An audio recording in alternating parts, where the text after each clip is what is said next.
to discrimination, because I think Deputy Daly and others teased out the issue of discrimination against women in being able to access proper health care.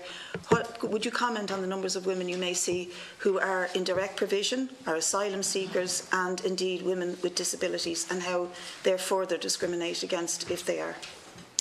Okay, so I mean there will be a considerable number of women who are in direct provision who may attend, and these, I suppose, are the easiest group to identify as actually having further and further layers of obstacles and discrimination. And I mean the reason for this is that firstly they don't have documents. So in order to get documents to travel, they actually have to make disclosures of their situation to non-healthcare providers. So they have to get a travel document which has to be stamped in a Garda station. So if you've got somebody who's an undocumented migrant who's seeking asylum, they're going to be automatically very fearful of having to go to a Garda station in the first place.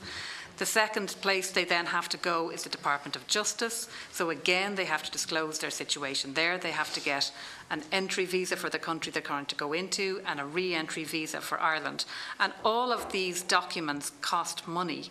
And then still, somehow, without having any income, they're expected to also be able to find the money to travel and the money to pay for an abortion.